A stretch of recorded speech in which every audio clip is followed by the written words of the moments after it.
ഇന്ന് നമുക്കിടയിലൊക്കെയുള്ള അപകടമാണിത്. മറ്റൊരാൾ വളരുന്നത് നമുക്ക് കാണാൻ പറ്റുന്നില്ല.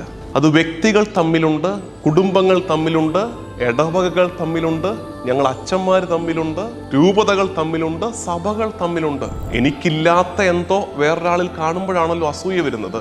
മറ്റൊരാളെ നോക്കി അസൂയ കാണിക്കുക എന്നത് അയാളോട് ചെയ്യുന്ന പാപം എന്നതിനേക്കാൾ ഉപരി ദൈവത്തോട് കാണിക്കുന്ന നന്ദികേടാണ്. എനിക്ക് യോഗ്യതയൊന്നുമില്ലാതിരുന്നിട്ടും ഒത്തിരിയേറെ അനുഗ്രഹങ്ങൾ തന്ന ദൈവത്തിന്റെ സ്നേഹത്തോട് ഞാൻ കാണിക്കുന്ന നന്ദികേടാണ്. മറ്റാരെങ്കിലുമൊക്കെ നമ്മുടെ ചുറ്റും വളരുന്നു. അവൻ വളരുന്നത് ദൈവത്തിന്റെ പദ്ധതിയാലെയാണെങ്കിൽ തടയാൻ നീ ആര്?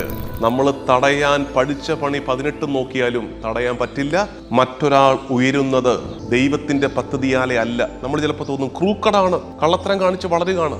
നമ്മളായിട്ടൊന്നും ചെയ്യേണ്ട, തന്നെ വീണോളും. അതുകൊണ്ട് മറ്റുള്ളവരുടെ ജീവിതത്തിലേക്ക് തുറച്ചു നോക്കിയിരിക്കാതെ എന്നെ ദൈവം ഏൽപ്പിച്ച ഉത്തരവാദിത്തങ്ങൾ എന്താണ്, എനിക്ക് നൽകപ്പെട്ടിരിക്കുന്ന കഴിവുകൾ എന്താണ്, ഞാൻ പൂർത്തിയാക്കേണ്ട നിയോഗം എന്താണ്, അത് വൃത്തിയായിട്ട് വെടിപ്പായിട്ട് ചെയ്തിട്ട് കർത്താവിനോട് പറയുക, ഇതാ കർത്താവേ, നിന്റെ എളിയ ദാസൻ ഈ ഓട്ടം പൂർത്തിയാക്കിയിരിക്കുന്നു.